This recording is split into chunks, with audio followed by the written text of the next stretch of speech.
I don't want to be in school, I'm feeling suffocated, I'm not feeling good, I'm crying.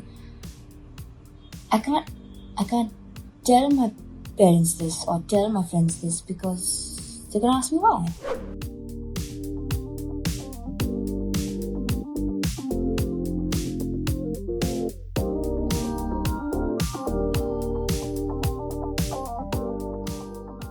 So a lot of people ask why I'm depressed, and that is not something I can answer properly because I don't exactly know. In the past few years, I've been piecing it together, but I can't give you a straight answer as to why I'm depressed.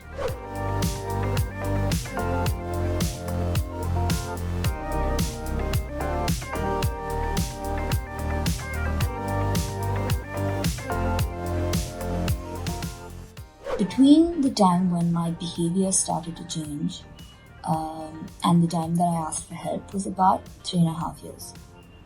And in those 3.5 years, I would still use this strategy, and it did not help. So I stopped taking care of myself. I started sleeping a lot and thinking it was normal, or not realizing that I was sleeping so much. I used to keep myself either really busy, and then I slowly moved into immobility where I just did not leave my bed. I was making commitments and I was not being able to get myself to leave the bed to actually follow through with those commitments, and then I would feel bad, so I would stop making those commitments, giving me more time to stay in bed.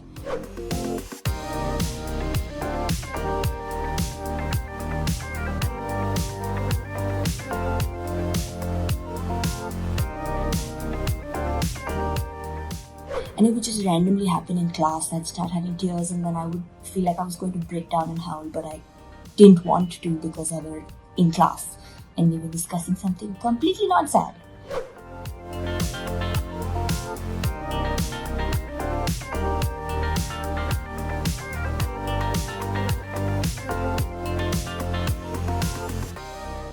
When I was small, my parents got divorced, but that to me doesn't seem like something that would traumatize me because my parents' divorce was amicable.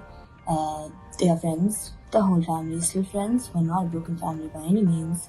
My parents were very good about being parents to Janelle and me even after the divorce. And when people would say, "Oh, I'm so sorry to hear about, your parents being divorced," I'd be like, "What are you talking about?"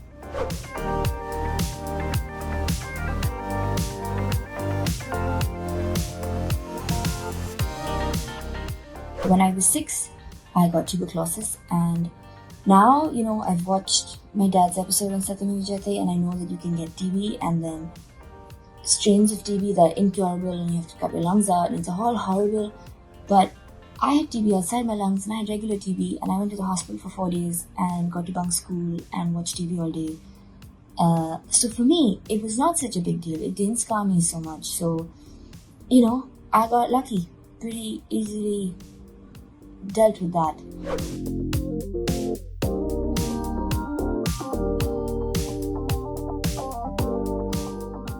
When I was 14, I was sexually harassed, abused, and that was a slightly odd situation in the sense that I didn't know whether the person knew what they were doing. I sort of knew them, I didn't bring it up. It wasn't happening every day, so it took me about a year to be sure that they knew what they were doing and that is what they were doing, and immediately I wrote my parents an email and I got myself out of that situation.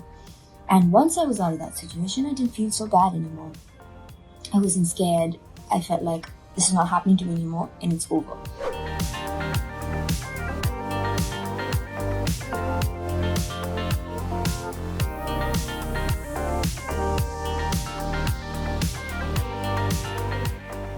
I used to daydream all the time, and it went from that to me not being able to listen to music because I couldn't sit with myself listening to music. I had to be watching TV. That is the amount of distraction I needed so that I wouldn't start crying. And crying was a big thing because I'm not the kind of person whose response to things is to cry. After 12, I stopped crying.